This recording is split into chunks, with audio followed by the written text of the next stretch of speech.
sa araw ng kasal ko. Inutusan ako ng groom. Nahubarin ang wedding dress ko para sa minamahal niya.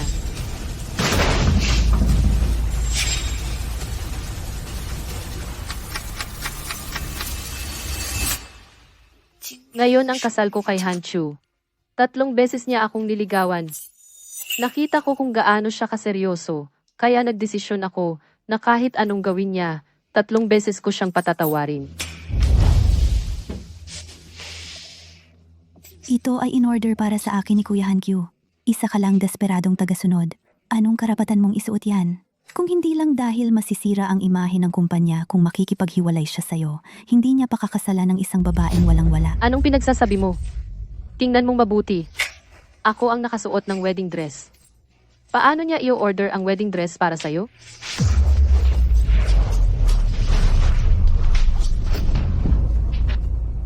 Gusto mong pakasalan si Kuya Hankyu, di ba? Sige, bigyan kita ng magandang bridal makeup.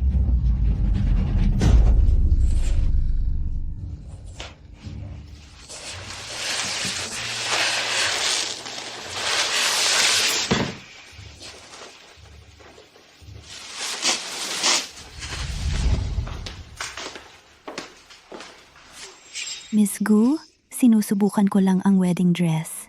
Kung ayaw mo, hindi ko na ito isusuot, pero hiniwa mo ang damit ko. Paano na ako a-attend ng kasal ngayon? Ubarin mo, hindi ito para sa'yo. Nag-invest ang DK sa kumpanya natin dahil sa tulong ni Ixixi. Hankyu, huwag kang masyadong mahigpit. Hanchu, alam mo bang buntis ako? Tama na. Si Shixi ay hindi pa nakakapunta sa kasal dati at wala ka namang pamilya sa side mo. Kaya naisip ko pwedeng maging bridesmaid mo siya. Nabili na ang damit. Pwede mo namang isuot ng ilang beses. 1 beses lang niya ito isusuot. Anong problema? Sa araw ng kasal ko, ang bridesmaid ang nakasuot ng wedding dress. Grabe, nakakatawa talaga. Anong ginagawa mo? Tama na yan.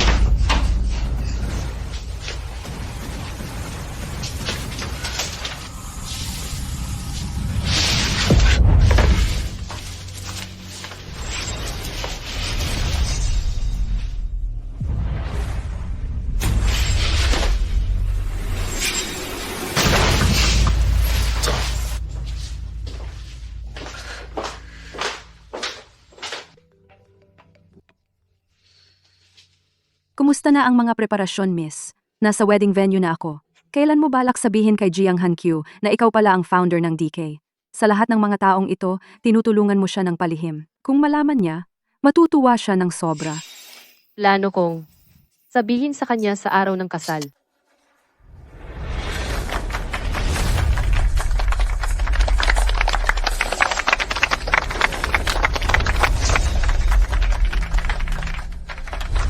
Bakit kasama ng groom ang bridesmaid? Oo, yung tunay na bride ay nasa likod, di ba? Hindi ito pagkakamali, no? Hindi ko maintindihan ang nangyayari. Sino yung nakayakap sa groom? Hoy, di ba yan yung bridesmaid? Hindi mo inaasahan yon, di ba? Hankyu, binilhan niya ako ng bago. Kahit pakasalan mo siya, ako pa rin ang mamahalin niya ng higit sa lahat.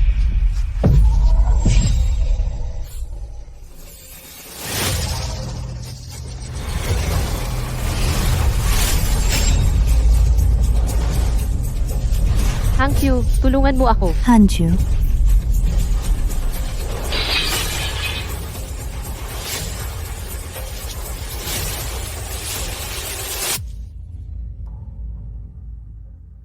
yan.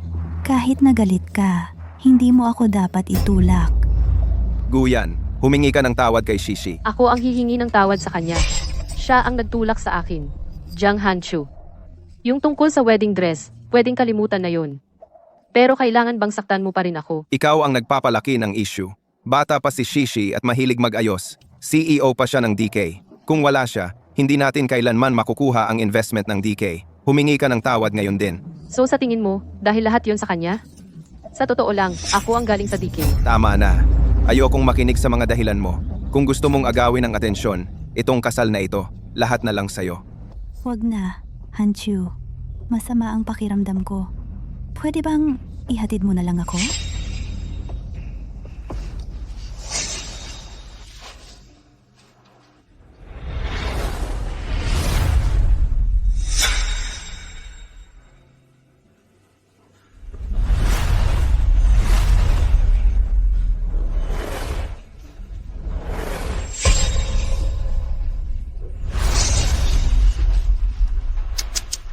Ang kahabag-habag na talunan. 7 na taong nanliligaw at nagmamakaawa para lang sa kasalang ito. Siya, para sito lang siyang kumakapit kay Mr. Jiang. Tama. Paano siya makakapantay kay Shishi? Kahit yung investment mula sa DK Group, si Chen Shi ang nakakuha niyon para kay Mr. Jiang. Mr. Lee, umalis na tayo dito. Ang taong katulad niya, na umaakyat sa pamamagitan ng pakikipagtalik, ay basura. Nakakadiri lang tingnan. Tara na, tara na, tara na, tara na.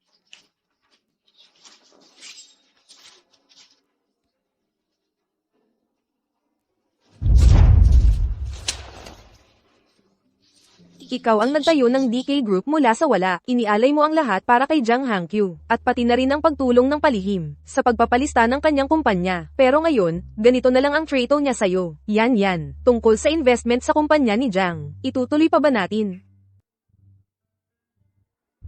Sinabi ko na bibigyan ko siya ng 3 pagkakataon.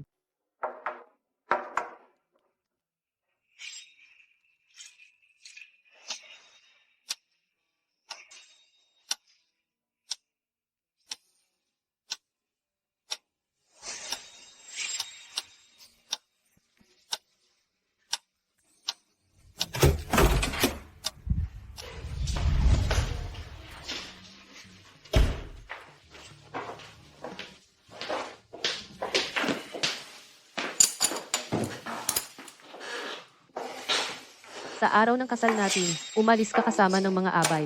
Sa gabi ng kasal natin, nagpakalasing ka sa labas. Naalala mo ba ako bilang iyong nobya? Isang kasuotang pangkasal lang yan. Kung gusto mo ng bago, bibigyan kita ng pera mamaya. Bumili ka na lang, okay? Pwede bang tumahimik ka na? Ah, tama. Isa pa, sa pagkakaalam ko, kahit na si Ixi ay nagtatago ng kanyang pagkatao, kumpirmado ko siyang nagtatag ng DK. Sa ilang araw na lang ang signing banquet niya. Magpakabait ka. Siya ang nagtatag ng DK. Eh ako, ano? Isang swerteng babae ka lang na nakapangasawa ng mayaman. Pwede kitang pakasalan, pero kailangan mong maging masunurin. Naiintindihan mo?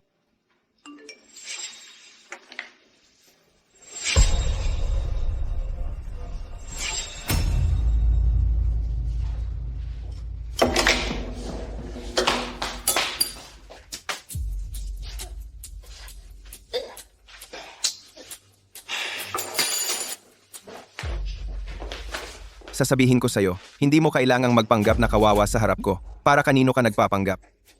Lalo lang kitang nakakadiri dahil dito. Nawalan na ako ng gana. Hindi na ako kakain. Nawalan ka ng gana? Kumain na ba kayo ni Chen Shi sa labas? Jiang Hanqiu, hindi ako kasing lakas ng iniisip mo. Huwag mo nang paulit-ulit na saktan ang puso ko. Hindi ba binigay ko sa'yo lahat ng gusto mo? Hindi ba binigyan kita ng kasal? Kaninong bahay ito? Akin. Huwag mong ipasa sa akin at kay Ixi ang sarili mong pagkakasala. Bakit ka nagmamadaling magpakasal? Hindi ba't dahil malapit nang mag-public ang kumpanya? Mas mabuti pang maging tapat ka sa akin. Hangqiu, gusto kong maging asawa ng CEO mo. Bakit pa magpapanggap na magiliw?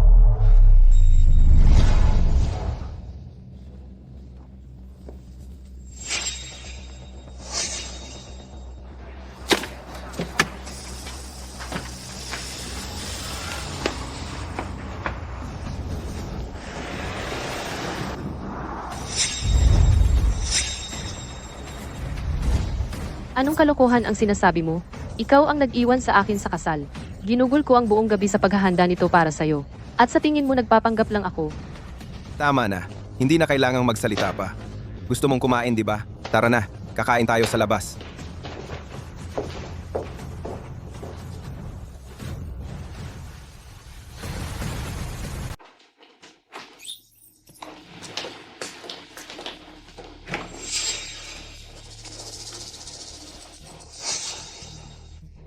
Ito ay trip-trip lang ni Shixi na idinikit. Kung ayaw mo, pwedeng tanggalin mo.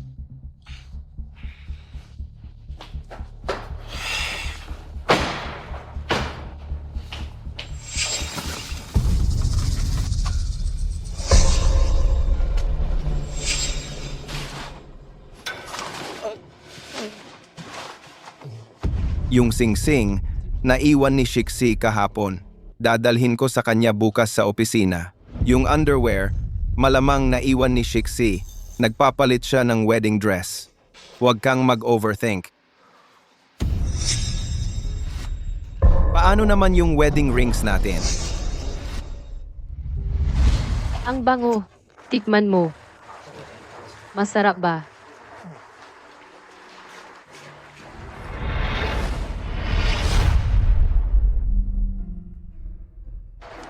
Yan. Pakakasalan mo ba ako? Sa hinaharap, pangako ko. Bibilhan kita ng mas malaking diamond ring.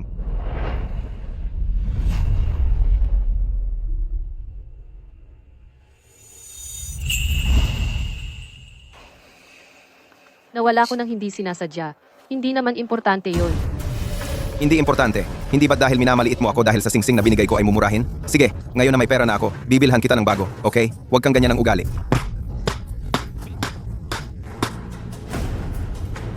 Hindi na kailangan. Uuwi na ako. Sabi ko, bilhin na natin ngayon.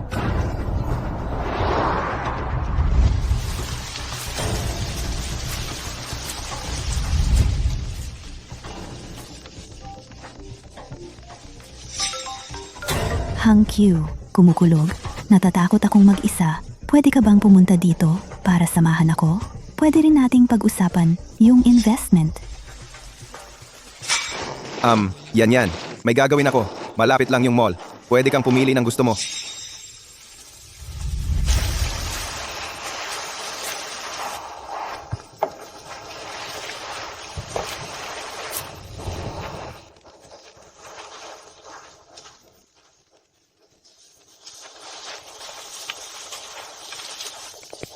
Jang Hankyu, pwede mo ba akong iuwi muna? Ako ay... Nai-transfer ko na yung pera sa'yo. Huwag kang mag-alala. Bibilhan kita ng singsing na brilyante.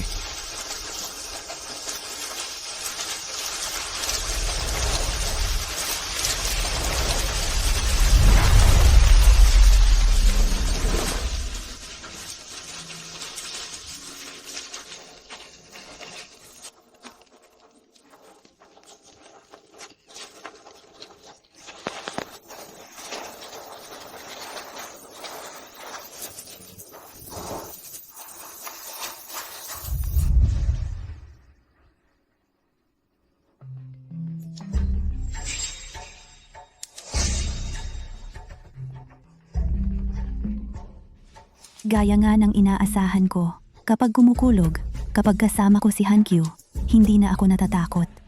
Hangkyu,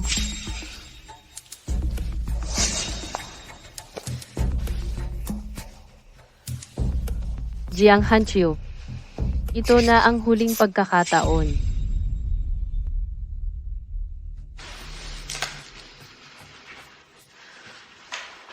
Tulungan mo akong gumawa ng kasunduan para sa diborsyo. Miss Gu, kakasal mo lang.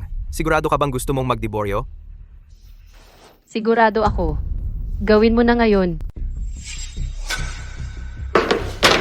isipin mo na lang na ako ang CEO ng DK para mas maging fokus ka lang sa akin. Anyway, nagtanong-tanong na ako. Itong misteryosong founder ay hindi talaga sumisipot sa mga handaan. Hangkyu, kasalanan ko lahat ito. Nadumhan ko damit mo. Gabi na. Tumila na ang ulan. Dapat na akong umuwi. Sandali. Pagkalipas ng hating gabi, kaarawan ko na. Hangkyu, hindi ka ba magdiriwang kasama ko? Kapag tapos na ang lahat ng ito, mag-a-abroad na ako. Ni isang hiling ko lang, hindi mo pa iga-grant? Hindi ginamit ni Yan ang card. Hindi rin siya nagre-reply sa mga mensahe ko. Kailangan ko na talagang umalis. Ganito na lang. Yung cake na gusto mo, ipapagawa ko na lang kay Yan mamaya.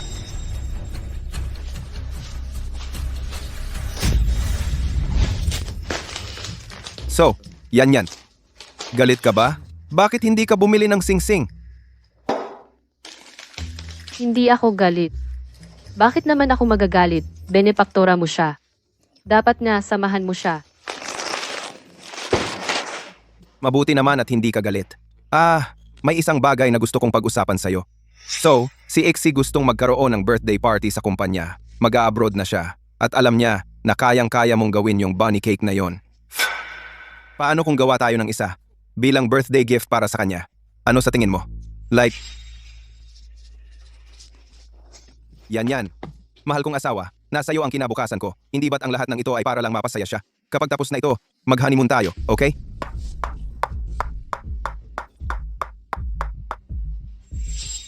Jiang Hankyu, ito na ang huling pagkakataon. Baby, siguro dapat bigyan ko pa siya ng isa pang pagkakataon. At alamin ang totoo sa lahat ng ito.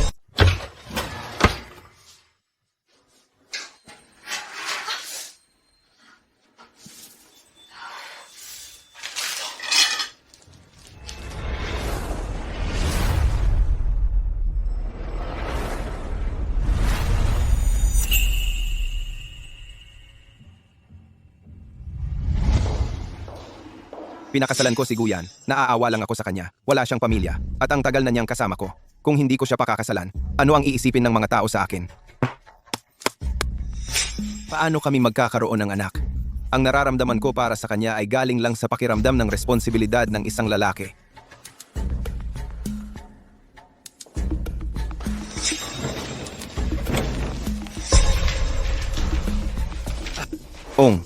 Yan. Kailan ka dumating? Kakarating ko lang. Bago ako umalis ng bahay, nag-text ako sa'yo para ihatid ang cake.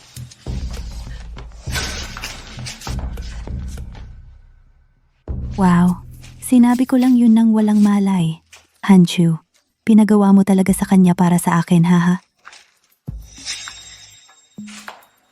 Sige, Hanchu, itong maliit na kuneho ay kumakatawan sa akin. Ngayon, kainin mo ako. Para, pag alis ko sa ibang bansa, maaari mo rin akong itanim sa puso mo magpakailanman. Tingnan mo ang itsura ni Guyan. Mukha siyang hindi asawa. Parang yaya. Zixi, bakit ka pa aalis ng bansa? Ang bait-bait sa'yo ni Manager Jiang.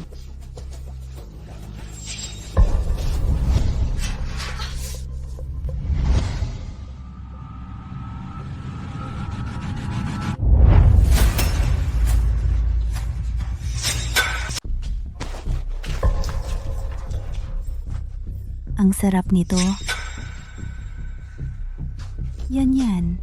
Bakit mo ko tinititigan ng ganyan? Huwag mong sabihin na galit ka pa rin dahil sa araw na isuot ko yung bestida, kasalanan ko. Hindi ko dapat kinuha ang atensyon sa kasal, pero si Ginoong Hankyu ay gumugol ng buong araw para piliin yung bestida. Gusto na gusto ko talaga yon. Kaya ang narinig ko sa labas ng pinto ang totoo mong nararamdaman.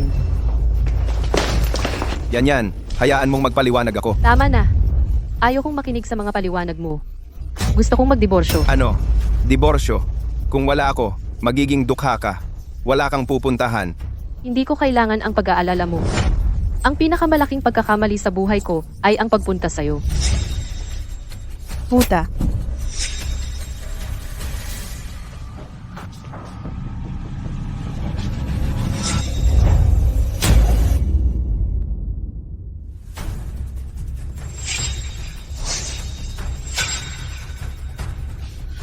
Huwag mo kong hawakan. Ang pagpapakasal mo sa pamilya Jiang ang pinakamalaking pagkakamali. Gastos lang ng gastos sa pera ng anak ko ang ginagawa mo. Ano pa ba ang kaya mo? Sa lahat ng mga taong ito, hindi mo man lang siya nabigyan ng anak. Kung ang habol ko ay ang pera niya, hindi ako sasang-ayon sa kanyang pag-propose sa kalye. Iyon ay dahil nakatingin ka sa anak ko bilang isang umaasensong bituin. Ang anak ko ngayon ay ang chairman ng isang pampublikong kumpanya. Ikaw, wala ka. Ano sa tingin mo ang nagpapatunay na karapat-dapat ka sa kanya? Sasabihin ko sa'yo, bago ang signing banquet, kailangan mong diborsyuhin ang anak ko. Zixi ang karapat-dapat sa aming pamilya Jiang. Siya ang tunay na manugang. Kahit may backlash sa publiko, ang karera ng anak ko ay hindi maaapektuhan. Kung wala ako, ang kumpanya ninyo ay hindi kailanman magiging pampubliko. Nababaliw ka ba? Sinasabi mo bang galing ka sa DK Group? Paano kung sabihin kong oo? Tumigil ka sa kakasatsat. Kahit anong sabihin mo, hindi kami maniniwala sa'yo. Sasabihin ko sa'yo, buntis na si Ixi. Hindi ko siya papayagang pumunta sa ibang bansa.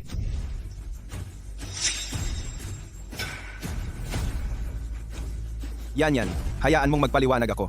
Huwag mo nang sayangin ang hininga mo sa kanya. Anak, nasayang na niya ang 7 taon ng buhay mo. Paalisin mo siya, ngayon na.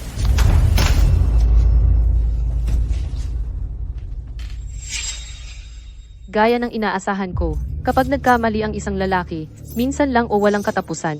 Jang Han-kyu, hindi ka karapat-dapat maging ama ng anak ko. Ang divorce papers, di ba? Pipirmahan ko. Jang Han-kyu, huwag kang magsisi.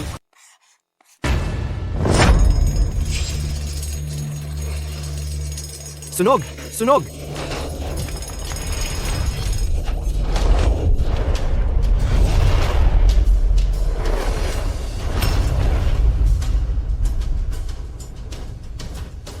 Hindi maganda ang pakiramdam ni Mama. Inaatake sa puso si Mama. Tulungan mo si Mama sa labas. Yan, hintayin mo ako. Babalik ako agad.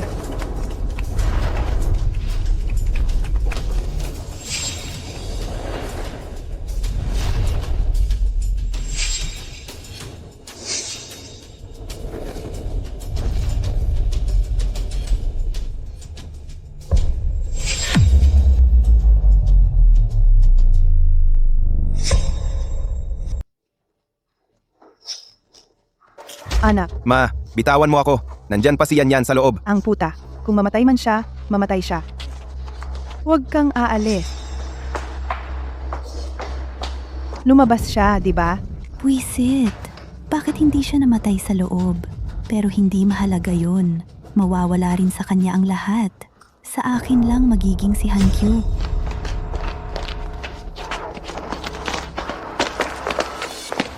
Okay lang ba si Yan Yan? Palabasin mo ako dito. Sino ka ba? Babae ko siya. Alisin mo ang marumi mong kamay sa kanya. Ngayon din. Ito ang kasunduan sa diborsyo na ginawa ko kanina lang. Jang Han-kyu, tapusin na natin ito. Gago ka! Hindi ka karapat-dapat sa kanya. Karapat-dapat siya sa mas mabuti. Huwag kang mag-alala, ate. Magsisisi sila.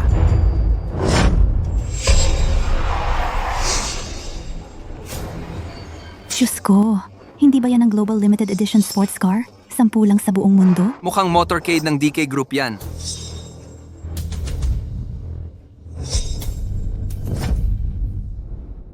Yan. Yang Chen, anong ginagawa mo dito? Pasensya na. Na-late ako. Ngayon, siguradong hindi kita pakakawalan.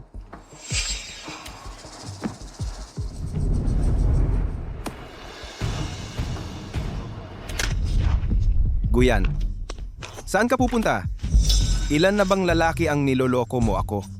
Wala kang pakialam kung saan ako pupunta. Ikaw ang dapat mag-alala sa iyong mahal na kapatid na babae at sa iyong anak. Guyan, anong kalokohan ang sinasabi mo? Ang presidente ng DK ay si Ixi. Kahit nabuntis siya, kapag ipinanganak na ang bata, papangalanan ko itong nanay para sa iyo. Nasisiyahan ka na ba ngayon? Ano ang sinabi mo? Ang tagapagtatag ng DK. Anong klaseng biro ba ito? Ano ang alam mo? Isang hamak na guwardiya. Ni hindi mo nga kilala ang tagapagtatag. Alam ko na.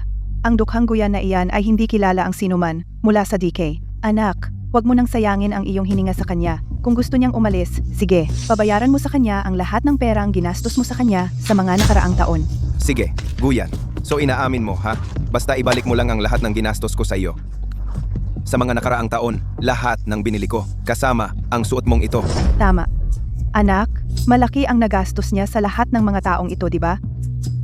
Ito ang dalawa, mga kasintahan mo sila, di ba? Pabayaran mo rin sa kanila. Kayong mag-ina ay talagang walang hiya. Tama na ang usapan. Hubarin mo, ngayon din. Kung hindi mo gagawin, tutulungan kita.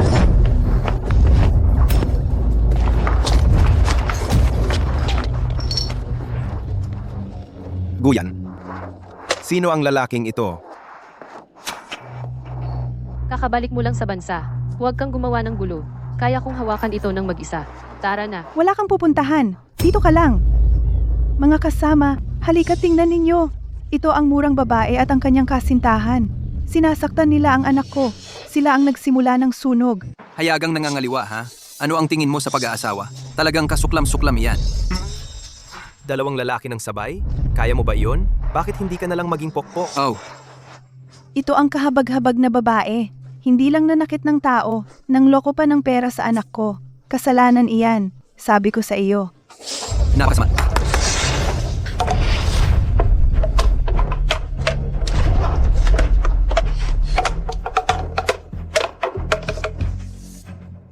Miss, buntis ka. Ingatan mo ang iyong emosyon. kang mag-alala. Ako na ang bahala sa kanila.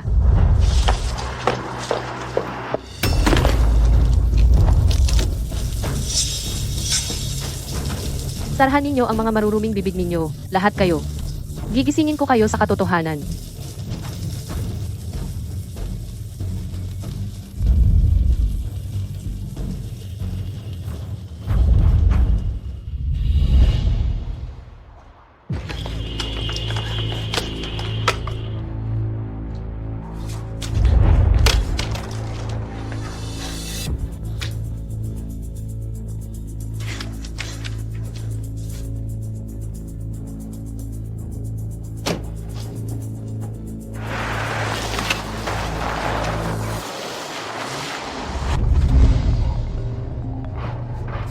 Miss, narinig ko na ang lahat.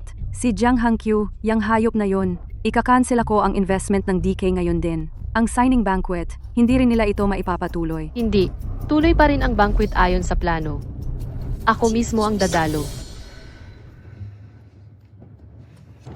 Yang Chen, salamat sa iyo para sa araw na ito. Huwag mong sabihing mga salitang ganyang kalayo. Kung hindi dahil noon, kailangan kong mag-aral sa abroad, hindi sana tayo naghiwalay. Yan. Ngayong diborsyada ka na, gusto kitang ligawan ng seryoso.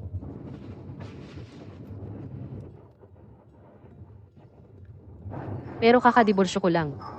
Hindi ka ba natatakot? Basta ikaw, wala akong kinakatakutan. Huwag mong sabihin na ayaw mong bilang isang bagong pagkatao dumalo sa banquet at saka makita ang ekspresyon ni Jiang Hangqiu.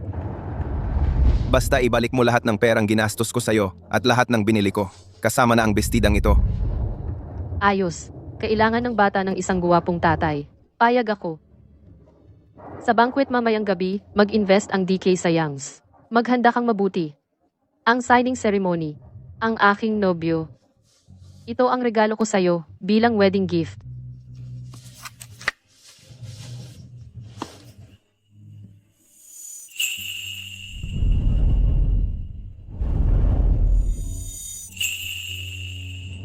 Yan ang dapat. Dati, pinilit mong pakasalan si Jiang Hangqiu. Tutol na tutol ang buong pamilya. Mabuti ngayon, bumalik na sa normal. Binabati kita, Jiang. Lagi kong sinasabi na si Jiang ay bata pa ngunit matagumpay na. Tiyak na siya ang magiging leader sa Haicheng. Narinig ko na sa pagkakataong ito, si Kalihim Joe mula sa Yang Corporation ay darating din upang magbigay pugay. Ang Yang Corporation, na umaasa sa kanilang posisyon bilang lider sa industriya, ay laging humahamak sa pagdalo sa mga ganitong uri ng handaan. Pero ngayon, dumating pa rin sila upang magbigay galang sa ating si Jiang. Sa palagay ko, mula ngayon sa Haicheng, ito na ang mundo ni Jiang. Walang hanggan ang iyong kinabukasan.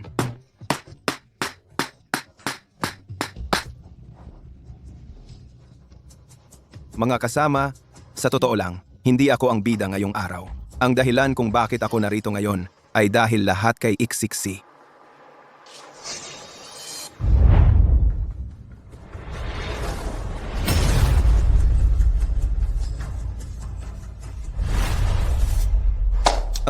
Mga kasama, paumanhin. Kailangan kong umalis sandali. Guyan, paano ka nakapasok dito ng palihim?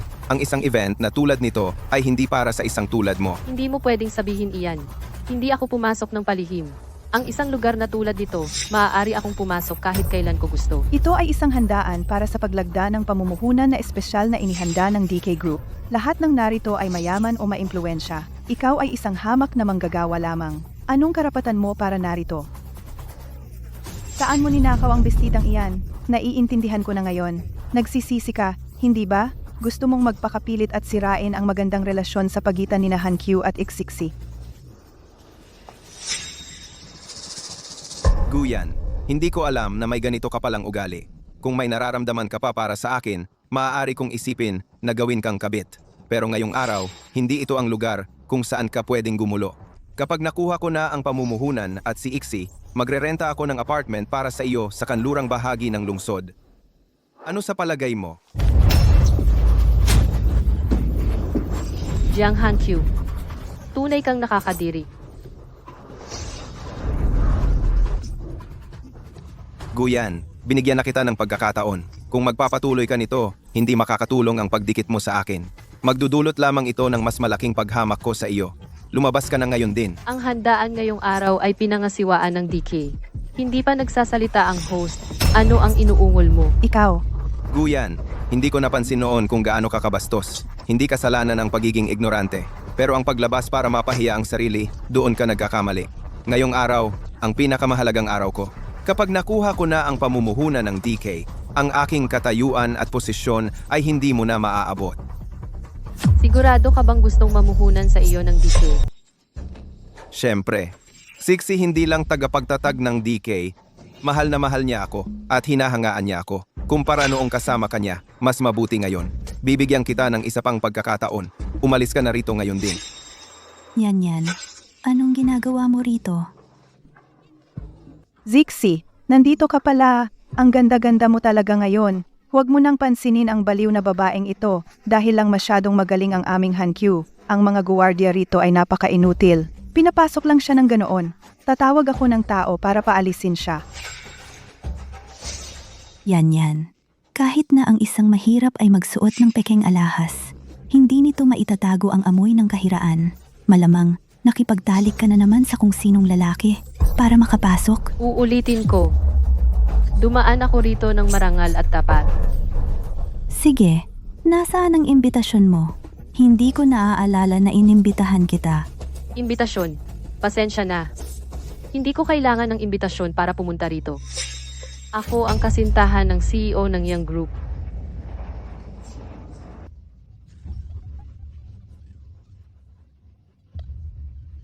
Tara na, yan. Alam mo ba talaga ang sinasabi mo?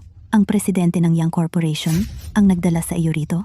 Bago ka magsinungaling, dapat ay nag-research ka muna. Si President Yang ay nasa ibang bansa. Kahit na bumalik man siya, paano mo siya makikilala? Guyan, para lang ako mapahiya, wala kang hiya. Ang isang gold digger na tulad mo ay dapat na nagmamakaawa sa aking paanan. Nagmamakaawa na bumalik ako. Alam mo namang mabuti na ang Young Corporation at ako ay magkalaban. Gayunpaman, ginagamit mo ang kanilang pangalan. Wala ka bang dignidad? Alam mo naman na ikaw at ang Young Corporation ay magkalaban.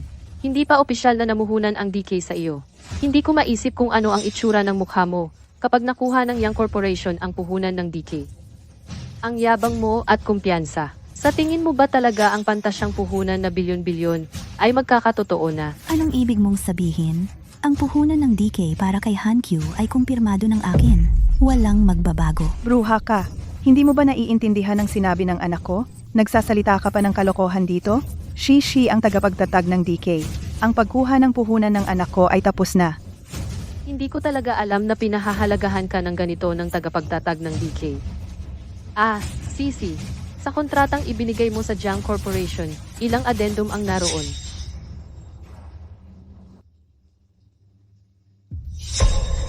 Lahat ito ay trade secrets. Bakit ko sasabihin sa'yo, tanga kang babae ka? Siyempre, pinahahalagahan ko si Hankyu. Para sa banquet mamayang gabi, nagsumikap ako ng husto. Yung suit ni Hankyu ay gawa kamay ng 100 Italian designer sa loob ng 6 na buwan. Dalisay na galing sa kamay, kinintuan ang kontrata. Kahit yung pen na gagamitin niya ay may nakakabit na 800 at 88 top grade na puting brilyante. Lahat ng ginawa ko ay para masigurong si Hankyu ang nasa pangunahing pahina ng business section bukas. Yan. Pasensya na. Nakalimutan ko. Ikaw lang pala ay isang may bahay na hindi man lang nakapagkolehiyo. Ay, hindi ka na nga pala may bahay ngayon. Yung mga bagay na binanggit ko, malamang, hindi mo pa nga naririnig ang mga yan, di ba? Ang mga bagay na to, kung gusto ko sila, makukuha ko sila kahit kailan. Pero, sa tingin ko hindi dapat nahahati ang mga tao sa mga klase base sa mga mababaw na bagay na yan. Tigilan mo na ang pagpapanggap na ikaw ang banal. Kung hindi ka ganoon kahangin, bakit ka nandito? Nanggugulo kay Hankyu? Tama si Sixi. Isa lang siyang murat masamang babae na nagpapakalat. Noong kasama niya ang anak ko, naglolokohan siya sa ibang lalaki. At ngayon ay naglakas loob pa siyang magpanggap na kasintahan ni President Yang. Narinig kong si Secretary Joe mula sa Young Corporation ay darating ngayon. Pagdating niya, buburahin niya ang mga kasinungalingan mo. Guyan, huwag mong sabihing hindi kita binalaan. Kapag nahiya ka mamaya at naging katawa-tawa ka, huwag kang lumapit sa akin na nakaluhod. Jiang Hanchu, Hindi ko noon napagtanto na ganoon ka kapangkaraniwan ngunit napakayabang. Pero kapag nagsimula na ang signing ceremony, ang magmumukhang katawa-tawa ay ikaw. Sinong nagsabing pwede mong hawakan ang suit ni Hankyu kahit gaano karaming matatanda ang katulugin mo, hindi mo kikitain ang halaga ng isang butones lang nito. Huwag mong isipin na dahil suot mo ang singsing mong plastic na hinalungkat mo sa wholesale market, ay kapantay mo na kami. Pinapalampas ko lang, huwag kang magmalaki.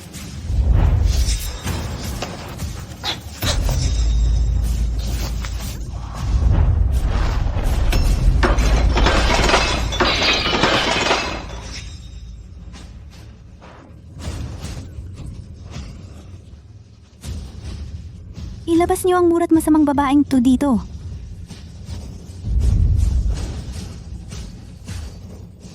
Guyan, nababaliw ka na ba? Anong lakas ng loob mong itulak si Siksi? Ang lugar na ito ay hindi para sa kalokohan mo. Naiintindihan mo? Jiang Hanchu, dapat magpatingin ka ng mata minsan.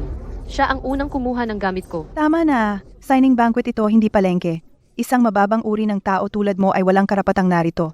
Mula ulo hanggang paa, wala kang kayang pantayan kay Shishi. Kahit pasampaling ka niya, karangalan na yon para sa'yo. Dapat magpasalamat ka at hindi ka namin isinumbong sa pulis. Ikaw at ang anak mo ay talagang nagbukas ng aking mga mata.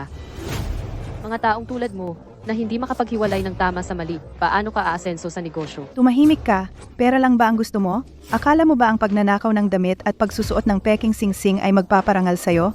Di mo ba nakikita ang baho ng kahirapan sa katawan mo? Kahit anong pabango ay hindi makakapagtakip niyan.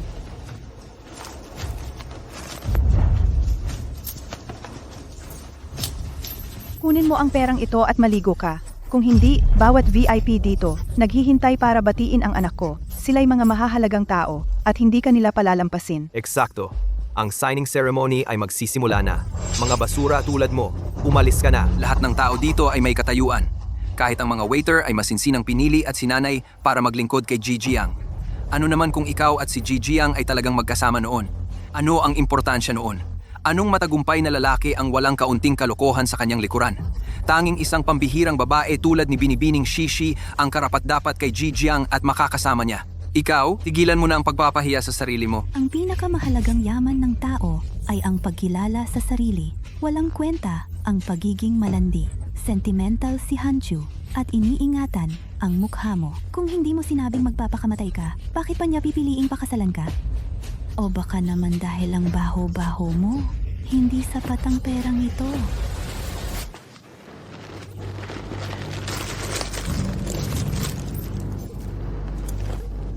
Sapat na siguro ito para sa paligo mo, di ba? Pakinggan mo ang payo ko. Pagkatapos mong maligo, maghanap ka ng trabaho sa nightclub. Baka may security guard doon na magkagusto sa'yo. Si Hankyu ay hindi para sa'yo.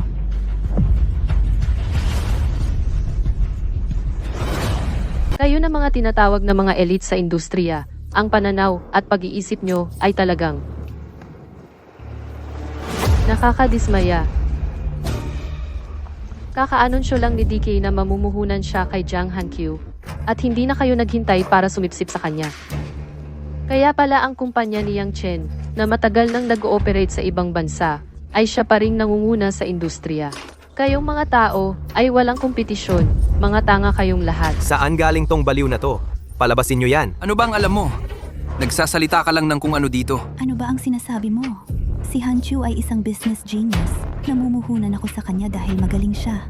May magandang dahilan kung bakit iginagalang siya ng mga tao. Tungkol naman sa Yang Chen na sinasabi mo, sa tingin ko, swerte lang siya. Kahit gaano kaganda ang kanyang nakaraan. Dadalaw si Secretary Joe mula sa Yang Corporation para batiin si Hanchu bilang bagong hari. Mas mabuti pang isipin mo kung paano ka hihingi ng tawad mamaya. Ah, talaga? Sa tingin ko mali ang pagkakaintindi mo. Si Jiang Hanchu ay hindi makakatanggap ng puhunan. At kayong lahat ay malapit nang salubungin ang isang bagong business king. Guyan, ano ba ang problema mo? Alam ko na nagulo ka dahil sa diborsyo, pero mas mabuti na itigil mo na yung kalokohan mo, o hindi ako magdadalawang isip. Jiang Hankyu, hindi ka talaga tinadhana para sa kadakilaan. Gusto kitang dalhin sa mataas na lipunan, Pero hindi mo pa nga nakukuha ang puhunan at lumalabas na ang tunay mong kulay. Dalhin ako sa mataas na lipunan, nangangarap ka. Alam mo ba na kung wala ang impluensya ko ngayon, naipalabas ka na sana. Kung wala ako, ikaw ay magiging isang pulubi lang sa kalye. Malalaman mo rin ang iyong isinuko. Kapag dumating ang panahong iyon, huwag kang babalik sa akin. 7 taon na tayong magkasama. Anong lagay mo? Para bang hindi ko alam. Tigilan mo na ang pagpapanggap sa harap ko. Wala kang iba kundi mababang uri ng basura. Ang alam mo lang gawin ay magpakalat ng iyong mga hita at mangakit ng mga lalaki. Ano pa bang kaya mong gawin? Ang katulad mo ay hindi magtatagumpay kailanman. At huwag ka nang umasang may lalaking lilingon sa'yo. Huwag mong kalimutan, ako ang nagpondo sa iyong startup. Ang meron ako ay lampas sa iyong imahinasyon. Walang utang na loob. Sa dakong huli, wala ka ring mapapala. Guyan, ako ay isang taong may hangganan ang pasensya. Malaking araw ngayon para sa aking pirmahan. Umalis ka na rito ngayon din, naiintindihan mo. At tungkol naman sa'yo, wala kang karapatang narito. Wala ka ring karapatang magsermon sa akin. Kung karapat dapat ako o hindi, hindi iyan para sa'yo ang magpasya. Darating na si Yang Chen sa anumang minuto. Sasabihin niya sa iyo kung sino ako. Kapag nangyari iyon, sana ganyan ka pa rin kapalalo. Tigilan mo na ang pagpapanggap. Ako ay isang taong matapat, kaya mapapatawad kita. Ngunit kung hindi ka aalis ngayon, sa ilang sandali, darating si Secretary Joe mula sa Yangshi Group. Para ipagtanggol ako, hindi siya magdadalawang isip. Jiang Hankyu, siguradong bulag ako noon. Paano ko naibigay ang lahat para sa isang tulad mo? Sino ang nakakaalam kung saan galing ang marumi mong pera? Ito na ang huling sasabihin ko. Umalis ka. Hindi ako aalis ngayon. Anong gagawin mo tungkol dito? Sige, huwag mo akong sisihin kung makalimutan ko ang nakaraan. Paumanhin, para hindi ka mabigo. Hindi na ako magiging masunurin tulad ng dati, nakikinig sa'yo. Narito ako ngayon para ituwid ang lahat. Ang mga taong tulad mo ay dapat katulad ng kontratang ito, na iwan sa basurahan.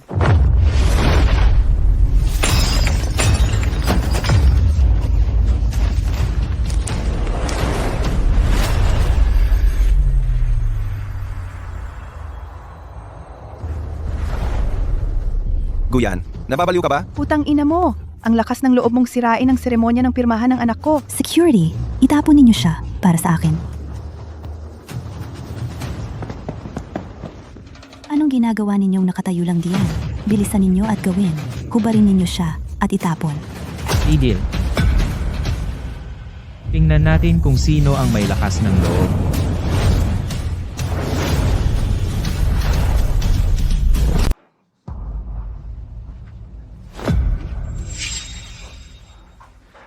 Pasensya na. Nahuli ako. Yan. Kumusta ka?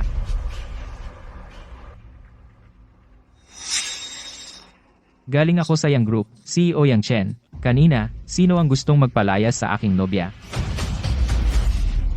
Ang boss ng Yang Group ay napakabata. Ang baliw na babaeng ito ay nobya niya pala. Mr. Yang, ang damit ang nagpapakita ng tao. Ang siya ang nagpapakita ng kabayo. Guyan, akala mo ba tanga kaming lahat? Kilala ko talaga kung sino itong lalaking ito. Siya ang security captain na sumundo sa iyo noon. Ang pakikipagrelasyon mo sa isang mabahong guwardiya ay isang bagay. Pero hinayaan mo pa siyang magpanggap bilang si Mr. Yang?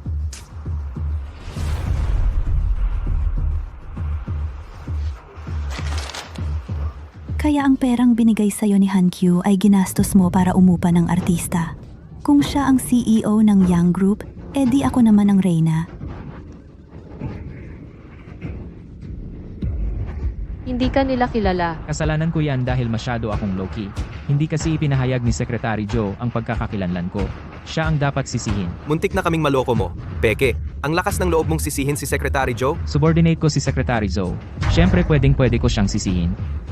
Kaya pala hindi ka umalis ng pagbawalan kita. Umupa ka ng artista para magpanggap bilang si Mr. Yang. Pasensya na. Pero baka ma-disappoint kayo.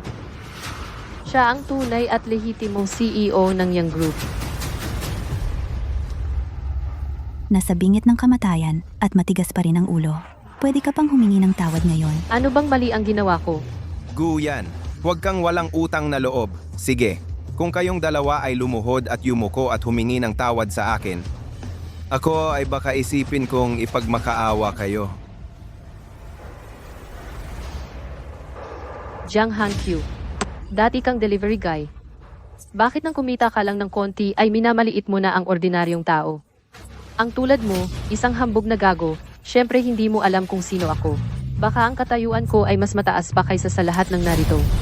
Kaya sa paningin mo impostor ako. Ano pa ba ang maaari mong maging? Ang seguridad dito ay talagang walang kwenta na makapagpasok ng mga basurang tulad mo mula sa kanal ng palihim. Kami ay basura mula sa kanal.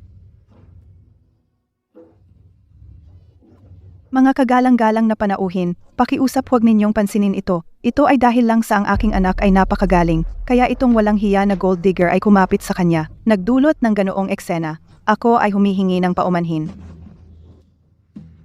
Yan. Ayaw mo lang talaga siyang pakawalan. Eksakto, nagbanta siyang magpapakamatay. Ang aking anak ay walang magawa kundi makisama sa kanya. 7 buong taon na siyang kumakapit sa aking anak. Ngayong gabi, sinubukan niyang pumasok ng palihim para sirain ang hapunan ng pagpirma ng kontrata ng aking anak. Sige, tingnan natin. Wala akong pakialam kung sino ka talaga. Ang lahat ng narito ngayong gabi ay mga kilalang panauhin at VIP. Mga taong hindi mo kayang saktan. Pinapayuhan ko kayo, at ikaw, na aminin ang iyong kasuklam-suklam na kasinungalingan ngayon din. Humingi ng paumanhin at umalis kayo. Tama, kung aaminin mo ngayon din na ikaw ay isang impostor, ang pagkasira niya sa kontrata, pwede kong palampasin iyon. Papaalisin kita agad. Ikaw din ang sumira sa kontrata. Ano, natatakot ka na? Ang babaeng ito ay isang baliw. Hindi lang siya sumira ng aking kontrata, nagbanta pa siyang sirain ako ng lubusan. Ganap na katawa-tawa. Kung ayaw mong mahila pababa kasama niya, mas mabuting itigil mo na ang pagtulad sa kanyang pag-arte. Dahil malapit na siyang harapin ang mga kahihinatnan. Naiintindihan mo? Jiang Hanchu, wala ka ng pag-asa ngayon. Nagdesisyon ka na ba? Kung luluhod ka at hihingi ng tawad sa akin ngayon din, baka sakali, pag-isipan kong pagtatrabahuhin kitang guwardiya ng aming pamilyang Jiang. Hindi mo kayang bayaran ang kanyang halaga. Hindi ko kayang bayaran. Ang ginagastos ko sa isang kainan ay 10 beses ng kanyang sahod. Walang hiya ang babaeng ito. Wala siyang kahihiyan. Napakayabang, yung pluma na may brilyante na sinira niya kanina at yung kontratang ginto, hindi niya kayang bayaran yan sa buong buhay niya. Huwag mong sabihin na gusto mong makulong kasama niya. Ang isang babaeng manluloko tulad niya ay dapat mapunit ang bibig. Hubarin ang damit niya at iwanang magpagala-gala sa kalye. Ang isang babaeng oportunista tulad niya ay karapat-dapat sa anumang parusa. Mukhang mali ako ng lubusan na istorbohin ang inyong pagdiriwang. Matalino ka. Mabuti at alam mo. Kaya kahit ngayon, ayaw mo pa ring aminin na isa ka lang hamak na guwardiya. Hindi President Yang. Tama ang lahat ng sinabi nila. Siyempre tama. Hindi ko inasahan. Ang lakas ng loob mo, babae. Ano? Nabighani ka ba sa akin? O nakalimutan mo na kung ano ang kaya kong gawin?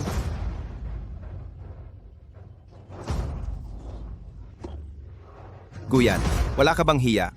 Ang isang okasyon tulad nito ay hindi lugar para sa iyong paglalandi. Ni hindi ito ang iyong maliit na hotel para aliwin ang mga kliyente. Walang hiya kang babae. Ang kapal ng mukha mong magpakita ng ganyan sa handaan para sa kontrata ng anak ko. Napakahiya-hiya. Anak, huwag kang magpapaamo. Mabuti na lang hiniwalayan mo siya. Tingnan mo ang mura at malaswang ugali niya. Pagdating ng araw, bibigyan ka niya ng nakakahawang sakit. Pinahahalagahan ni President Yang ang kanyang integridad at mahalaga sa kanya ang kanyang reputasyon. Guyan, kapag dumating mamaya si Secretary Joe at makita kung paano mo iniinsulto ang kanyang kumpanya at ang mabuting pangalan ng kanyang boss, kung tatanungin mo ako, hindi ko na kailangang kumilos. Tapos ka na. Secretary Joe kilala sa pagiging walang awa. Ang babaeng ito magbabayad sa ginawa niya ngayon. Hintayin mo lang. Tama. Nakuha ni President Jiang ang investment ng DK. Nandito si Secretary Joe para sumipsip sa kanya. Sinira mo ang signing banquet. Pagdating dito ni Secretary Joe, gugutay-gutayin ka niya. Kayo ang magbabayad. Kahit dumating pa si Secretary Zoe, kailangan niya akong tawagin. Boss Yang, tawagin ninyo akong Mrs. Nababaliw na siya. Papagisingin kita ngayon din. Tama na. Hayaan ninyo akong magpakilala ng formal. Ako si Yang Chen, CEO ng Yang Group. Ito ang aking personal na business card. Tulad ng alam ninyong lahat, ang business card ng aming kumpanya ay may QR code para i-verify ang pagiging tunay. Kung may nag-aalinlangan, maaari ninyong iscan ito ngayon din. Guyan, talagang pinaghirapan mo ang pagtatanghal na ito.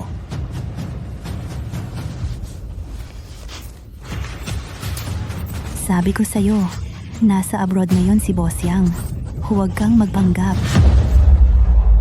Umalis ka na dito. Oo nga, Chency. Hindi ba't ikaw ang CEO ng DK? Kung gayon, kilala mo si Boss Yang. Bakit hindi mo siya tawagan at tanungin kung talagang nakabalik na siya sa bansa? Anong problema? Hindi ka ba nangahas? O hindi ka talaga ang CEO ng DK? Ikaw ang peke dito. Guyan, sawa na ako sa'yo. Kailan ito matatapos? Security, bantayan ninyo ang dalawang palaboy na ito ng maayos. Pagkatapos ng banquet, ako na ang bahala sa inyo. Dumating na si Secretary Joe.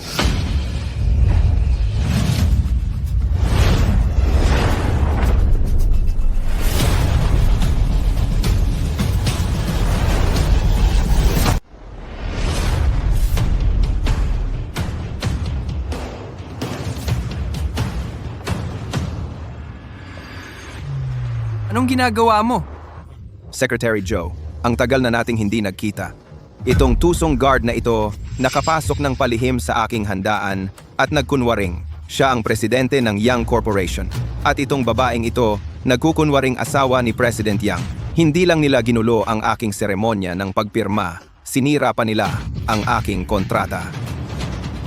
Secretary Joe, ano ang dapat nating gawin dito? So, ang sinasabi mo, ang lalaking ito ay isang hamak na guard lang? At itong babaeng ito ay nagpapanggap na asawa ng presidente? Oo, itong imbing babaeng ito, hindi lang niya iginagalang ang Yang Corporation. Sinusuyod pa niya si President Yang. Sabi pa niya na kahit ikaw, Secretary Joe, ang dumating, kailangan mo rin siyang igalang. Tama si Mrs. Zhang. Ako ay makakapagpatotoo dyan. Secretary Joe, itong babaeng ito, nangahas pang gumawa ng pekeng business card ni President Yang kahit na kami ang namuhunan sa Yang Corporation ngayon. Ngunit ang Yang Corporation ninyo bilang dating nangungunang kumpanya, tiyak hindi magpapaubaya sa ganitong pag-uugali, di ba? Eksakto, Secretary Joe. Ang ganitong bagay dapat parusahan ng mabigat. Kung hindi, sino pa ang maglalakas loob na makipagtrabaho sa Yang Corporation ninyo sa hinaharap? Tama ba? Ito ay para sa kredibilidad at autoridad ng Yang Corporation. Naiintindihan ko. Ang ibig sabihin ni Mr. Jiang ay dapat akong mamagitan at turuan ng leksyon ang dalawang ignoranteng ito. Oo, eksakto.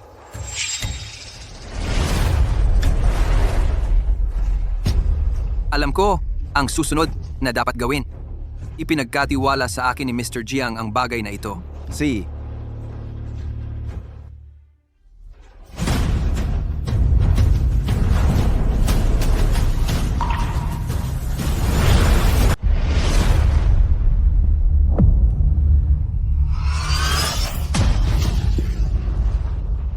Ikaw ang nagsabing makakapagtestigo ka.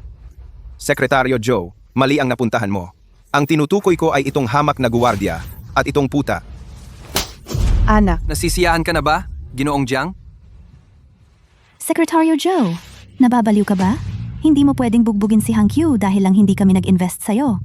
Makinig ka sa akin. Mula ngayon, hinding-hindi na mag-i-invest sa'yo ang DK. Sino ang gumawa nito? Ako. Ito ang mga peking business card na ginawa nila. Mga basurang tulad nila ay dapat lang nasa basurahan.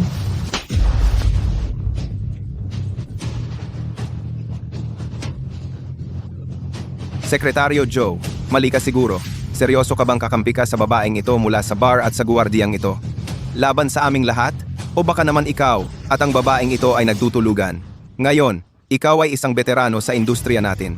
Isang iginagalang na senior. Magap, pero kailangan kitang paalalahanan, huwag mong hayaang ang pansamantalang panalo o pagkatalo ang makompromiso ang interes ng buong Yang Corporation. Ikaw ang founder ng DK? Sino pala ang kinakausap namin? Sige, Sekretaryo Joe. Pinapaghanda ka ba niya ng mga dokumento? Nasa iyo ba? Nasa akin. Nandito na lahat. Pwede na tayong pumirma ng kontrata anumang oras. Ano? Anong nangyayari? CEO nga kaya talaga siya ng Yang Corporation? Imposible. Isang hamak na guwardiya lang siya. Paano siya magiging E CEO? Sekretaryo Joe.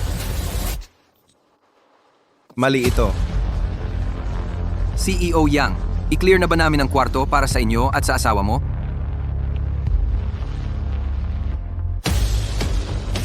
Uulitin ko na lang. Ako ang CEO ng Yang Corporation, Yang Chen. At ito ang aking nobya, Guyan.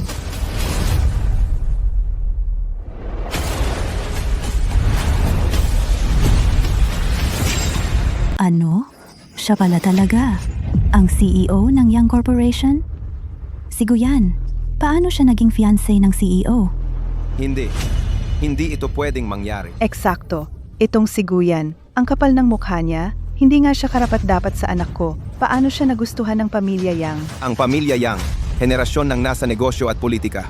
Ayoko lang talagang maniwala. Paano nagustuhan ni CEO Yang? Ang basurang yan, na ayaw ko nga. Na-late ako. Sabi mo gusto mong mag-invest sa Yang Corporation. Kaya espesyal akong naghanda ng regalo. Kung hindi dahil dito, hindi ko malalaman na ang mga negosyante sa Haicheng ay ganito kababoy. At hindi ko rin malalaman na ang ex-husband ko ay ganito kababaw at walang utang na loob. Ang ganda ng palabas. CEO Yang, mali ka siguro. Isa lang siyang tamad na di pa nagtatrabaho. Isang gold digger na puro kalibugan lang ang alam.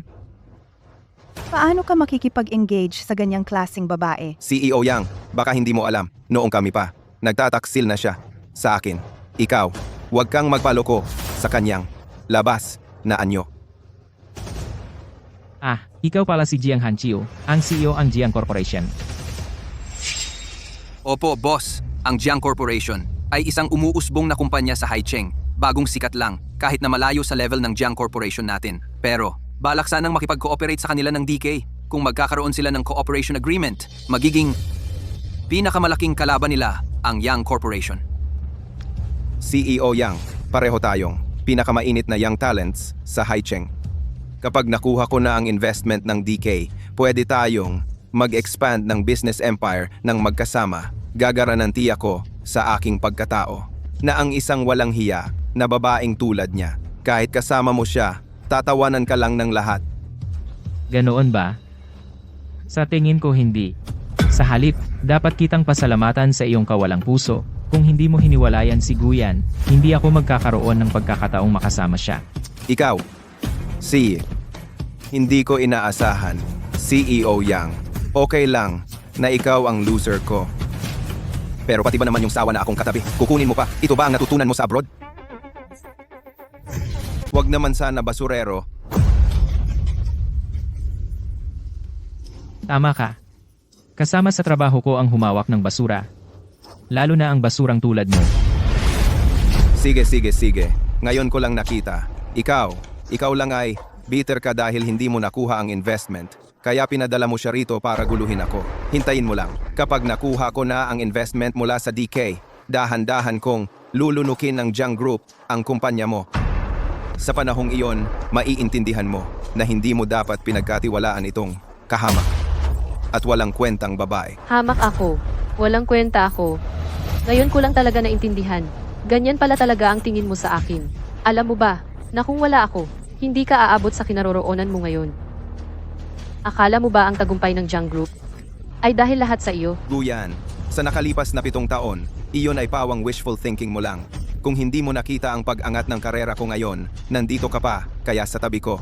Huwag mong gawing napakabanal ang dating. At ikaw, Yang Chen, ang babaeng ito, sa lalong madaling panahon, iiwan ka rin niya. Magsorry ka sa akin ngayon at may oras pa. Tama ang anak ko, ang babaeng ito. Ano pa ba ang magagawa niya kundi maging katulong? Wala. Iksi, ang tunay na mabuti para sa anak ko. Kung hindi dahil sa iyo, itong malas, ang anak ko. Baka noon pa naging pinakamayaman. So ibig mong sabihin, ako ang pumigil sa anak mo na umabot sa tuktok. Kayong mga tao ang taas ng tingin sa sarili. Akala mo ba si Jiang Hanchu ay isang uri ng business genius? Sana lang, kapag nalaman mo na ang katotohanan, hindi ka magmamakaawa sa akin. Lahat ng meron ako ngayon ay ibinigay sa akin ni Xixi. Walang kinalaman sa isang tulad mo. Mabuti, napakabuti. Si Chen Si ang iyong benefactor sa paningin mo habang ako ay wala sa iyo. Well, gusto kong makita kung paano kanya tutulungan na makuha ang investment na iyon mula sa DK. Nang walang pahintulot ko, opisyal kitang pinapaalam ngayon. Ang investment agreement sa pagitan ng DK at mo ay kinansela. Sino ka ba? Hindi mo basta-basta mapapawalang bisa yan. Hala, sige na. Guyan. Nangangarap ka pa rin ba? Si Chen Shi ang founder ng DK. Akala mo mapapawalang bisa mo lang. At saka, tapos na ang partnership ng Jiang Corp at DK. Tapos na ang usapan. Nakakapagod na panoorin ang mga palabas ng mga payaso sa buong maghapon. Tingnan mo. Ito. Tingnan mong mabuti. Ito ang investment agreement ng DK sa Yang Group. Nakalagay na ang opisyal na selyo. Lagdaan na lang ni Yang Chen at magkakabisa na agad. Kung akala mo'y malulunok mo ang Yang Group at aangat ka sa susunod na buhay mo na lang mangyayari yan. Paano ito nangyari? Paano nagkaroon ng pamumuhunan mula sa DK ang Yang Group? Chen Shi, anong nangyayari? Ako. Malaking kumpanya ang Yang Group. Hindi basta-basta maungusan ng Jiang Corp. Ang negosyo ay giyera. Mukhang naunahan si President Yang. Naku, anak, anong nangyayari?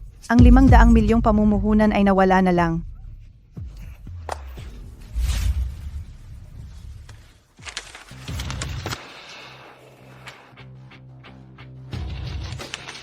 Imposible. Hindi ito maaring mangyari. Paano makakakuha ng kontrata mula sa DK ang isang babaeng walang pinag-aralan tulad mo? Peke yan sigurado. Tama si Hankyu. Hindi ako nagbigay ng ganoong utos.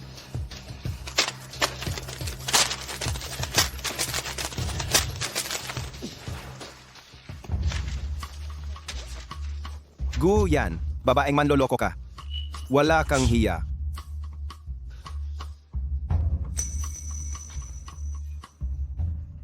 Ha ha ha! Ginoong Yang. Oh, Ginoong Yang. Buntis na si Guyan. Niloko ka na naman niya. Tama. Matagal na akong nagdesisyong mag-invest kay Hankyu. Guyan, ang lakas ng loob mong gumawa ng peking selyo. Ang tapang mo. Hintayin mong tawagan ko ang pulis at ipakulong ka. Jiang Hankyu, o Jiang Hankyu. Ganyan ka pa rin katigas ang ulo. Kung hindi dahil sa suporta ko sa likod, na binigay ko ang pinakamagandang resources, nakahanap ng mga koneksyon, at kumuha ng mga proyekto para sa iyo, ang kumpanya mo ay nabangkarote na sana ng ilang beses. Ano naman kung buntis siya? Aalagaan ko ang anak ni Yan na parang akin. At ang batang ito ay hindi na kailangang malaman kung sino ang tunay niyang ama dahil ang lalaking iyon ay hindi karapat-dapat. Siye, Yang Chen, hanga talaga ako sa ugali mo. Ang saya-saya mo pa rin kahit niloko ka. Pero iba si Guyan, kay Xixi. Hindi kanya matutulungan sa negosyo. Sayang. Ngayon, ininsulto mo pareho kami ni Ixi. Mula ngayon, sa lungsod ng Haicheng, mahihirapan kang mamuhay. Ganito ang gagawin mo. Lumuhod ka sa harap namin ngayon, magmano at humingi ng tawad. Pagkatapos, iabot mo sa akin ang babaeng ito at papayagan ni Xixi. Nabuhayin ka. Hindi na kailangan. Mas mabuti pang alalahanin ninyo ang sarili ninyo.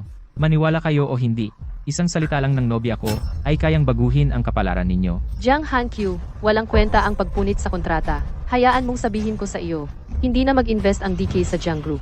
Maaari akong magpadala ng electronic copy ng kontrata. Pareho lang ang legal na epekto nito.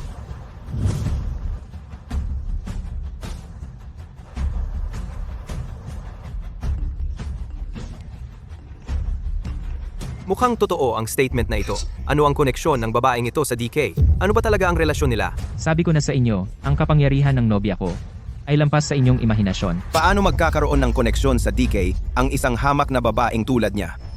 Imposible. Zixi, anong nangyayari?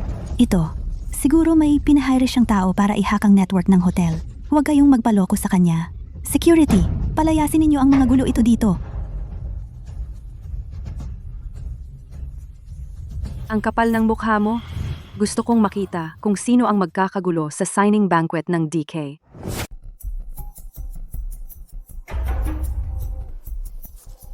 Ginang Lee, anong ginagawa mo rito? Tama. May babaeng nandito ngayon na nagpapanggap bilang CEO ng DK. Sinisira ang ating kasunduan. Pero ayos lang, kaya ko itong ayusin.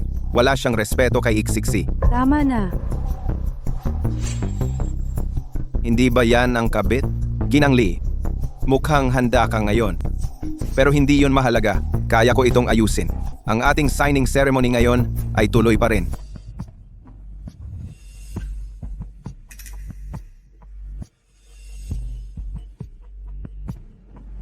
Nagpapanggap ka pa rin, Guyan? Nakikita mo ba yan, Yang Chen?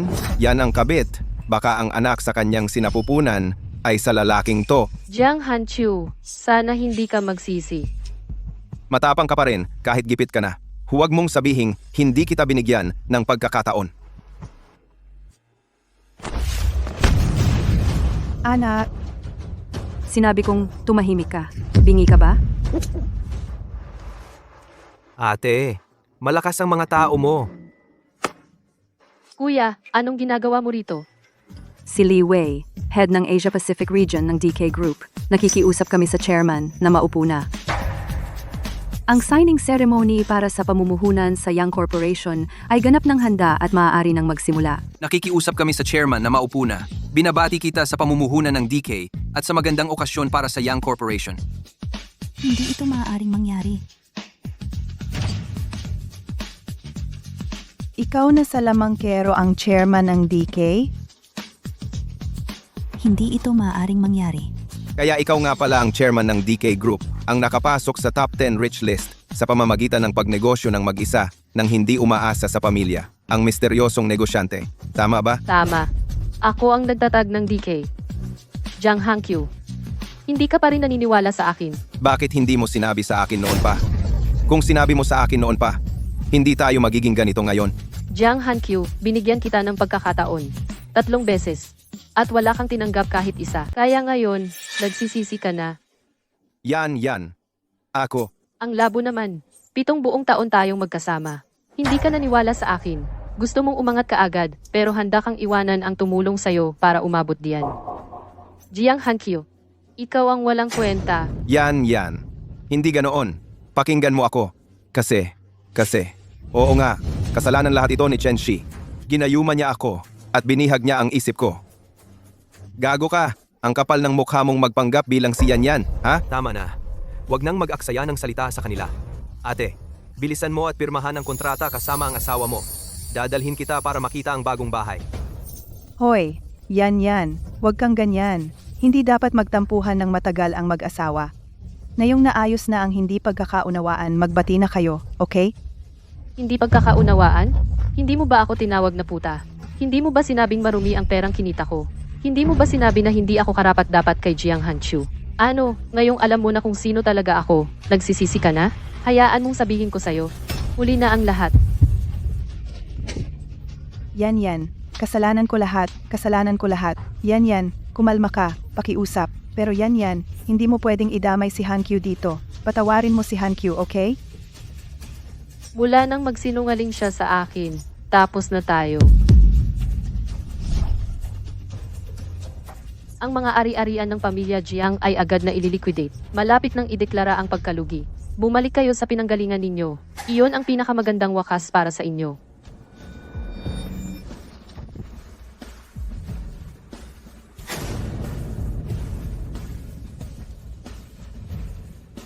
Tatlong buwang buntis.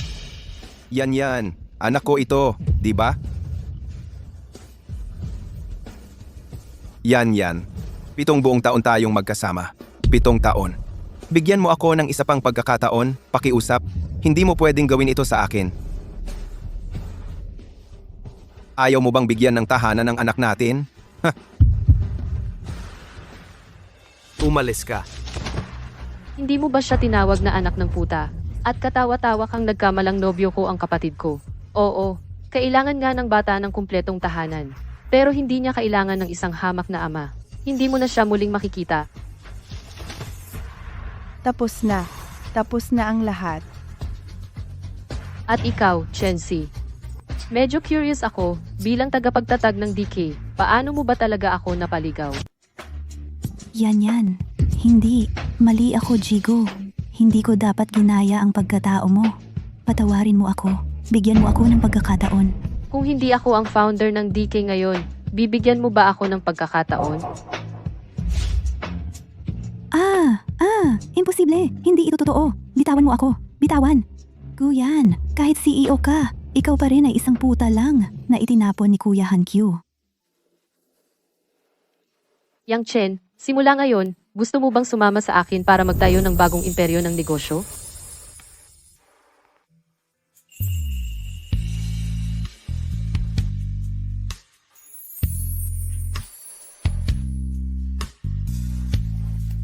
Weh,